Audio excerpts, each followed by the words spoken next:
Hello girls, it's Tuesday. This vlog is going to suck somewhat, so as compensation, I'm going to wear this tiny little hat. Yay!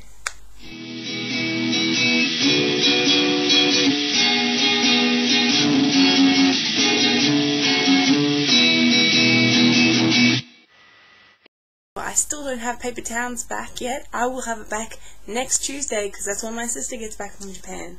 But I can only assume that what we would have talked about this week is I still don't have paper towns back yet. I will have it back next Tuesday because that's when my sister gets back from Japan. But I can only assume that what we would have talked about this week is the second part of For Margot's Wrath and Revenge.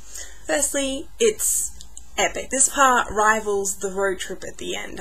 The road trip holds a very special place in my heart, but this part is pretty damn awesome as well. Who doesn't want to go into what I can only assume is like a 7-Eleven over here, maybe? I don't know, something like that.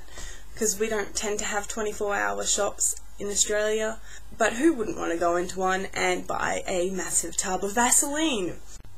I do think, however, while the fish was an ingenious idea, you know, your friendship lies with the fishes, it's a little bit harsh for Lacey having to, you know, slam the fish down and spread the fish guts in her car. A little bit harsh. I mean, you could have just left it in her room or something to smell, hidden it underneath her mattress, something like that, Margot, but you went with the stinky option, which understandably she was the only one you liked, so maybe you wanted to punish her more. So I really enjoy the bit where Margot is talking about the paper town, where she's looking on the town, and John's always said that it's not about how Margot thought that the town was paper, but it was how the fact that she was paper in the town. That's a very loose quote, but I love that metaphor. John Green comes up with the best analogies and metaphors for life. I think it's very interesting, the idea of seeing a town or a person from so far away that you never see who they really are, and essentially they are a paper person. Yay, Steph! You posted! Hello! You look very well, that's good.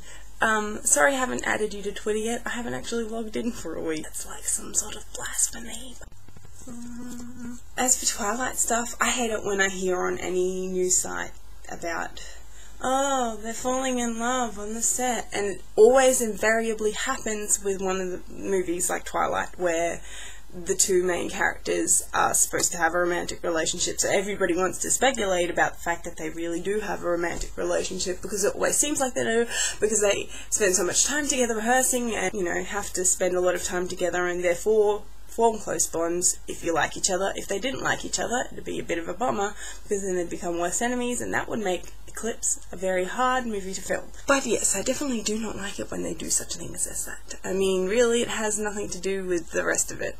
Particularly when E! Entertainment or whatever interviews the stars and then continues to go on either about 1, how cute they are, 2, their hair, and 3, their alleged relationships with people of the set. It has nothing to do with their artistic capabilities or their acting abilities or whatever it is that they do, and yet that is, out of a 10-minute interview, 8 minutes. And it irritates me to no end, because I actually want to learn about how they research their character, or, you know, how they get into role and that sort of thing. The interesting stuff that has nothing to do with their personal sides. That's why I always, when I hear stories like Chris Martin walks out of an interview because the interviewer was saying this and projecting this upon his music, and everyone's like, oh, that was really rude of Chris Martin. I always go, hells yeah, Chris Martin, you do that, because who are they to tell you what your music's about? That's your music. I mean, sure, have an opinion, but don't force it on other people, which I could just possibly have done. But rant over and aside,